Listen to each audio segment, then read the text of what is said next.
Le diabète est une pathologie qui touche un nombre non négligeable de personnes. Qu'ils soient de type 1 ou de type 2, les malades doivent apprendre à vivre au quotidien avec le diabète, ce qui peut créer des inconvénients comme la mesure régulière du taux de glycémie.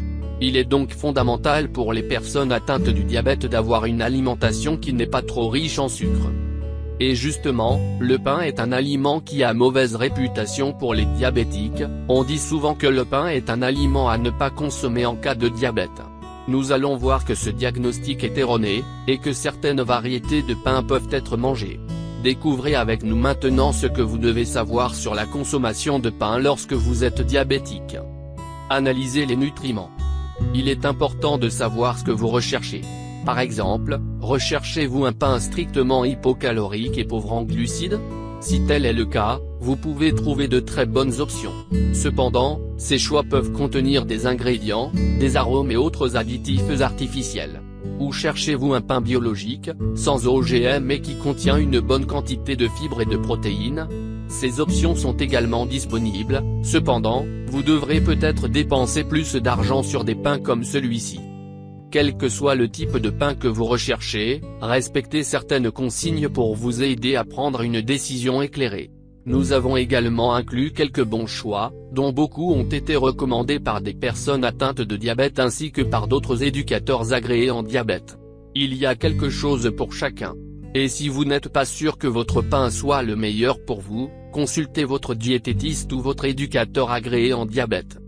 Pour les personnes atteintes de diabète, il faut tenir compte de l'achat d'un pain. Lorsque vous lisez les étiquettes, vous voudrez regarder les calories, les glucides, les fibres, les lipides et le sodium. Vous voudrez également lire la liste des ingrédients et vous assurer que votre pain est à grains entiers. Analysez les ingrédients et ceux à éviter. Recherchez un pain à 100% de grains entiers. Cela signifie que le pain n'a pas été raffiné et que le grain est toujours intact. Les grains entiers contiennent plus de vitamines, de minéraux et de fibres. Pour que quelque chose soit un grain entier, le premier ingrédient doit dire entier. Vous pouvez également confirmer qu'un pain est un grain entier s'il est estampillé grain entier. Les pains fabriqués de manière industrielle sont à éviter, utilisent de nombreux additifs pour aider à aromatiser le pain, à maintenir sa durée de conservation et à réduire le temps de levée de la pâte.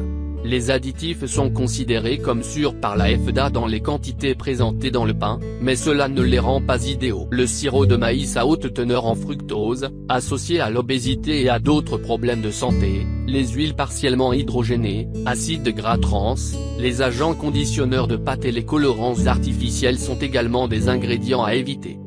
Quel pain consommer? Et dans quelles limites? Nous avons dressé pour vous ci-dessous une liste des variétés de pain qui peuvent être consommées en quantité normale, sans excès bien entendu. Pain aux graines. Il s'agit de la meilleure variété de pain pour les diabétiques.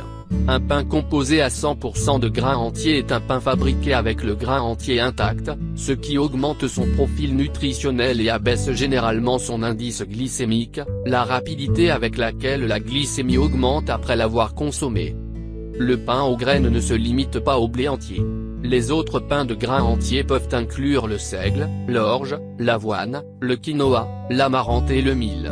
Pour vous assurer que votre pain est à grains entiers, consultez la liste des ingrédients. Le premier ingrédient devrait se lire en entier. Pain germé.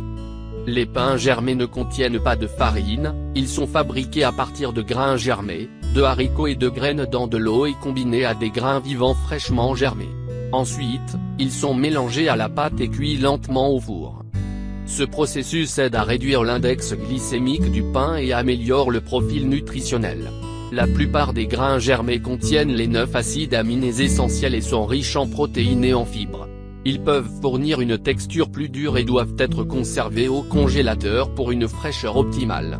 Idéalement, vous voudrez les griller et les manger tout de suite. Par conséquent, ils ne peuvent pas faire le meilleur sandwich à prendre sur le pouce. Pain biologique.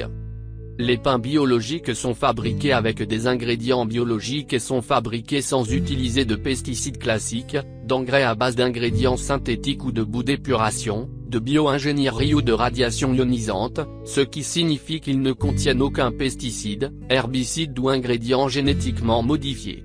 Ceux-ci peuvent être un peu plus chers et ne pas offrir beaucoup d'avantages glucidiques. Pain sans gluten. Le fait que quelque chose soit sans gluten ne le rend pas nécessairement plus sain. Cependant, certaines personnes atteintes de diabète ont également une maladie cœliaque et doivent éviter le gluten. Si vous êtes atteint de la maladie cœliaque ou si vous évitez le gluten parce que vous y êtes sensible, il peut être difficile de trouver un pain sain et sans gluten. Le gluten aide à donner au pain son élasticité. C'est pourquoi les fabricants utilisent souvent des ingrédients alternatifs, tels que des amidons raffinés, pour reproduire la texture. Lorsque vous recherchez un pain sans gluten, respectez au mieux les directives relatives aux calories, glucides, fibres et lipides mentionnés ci-dessus.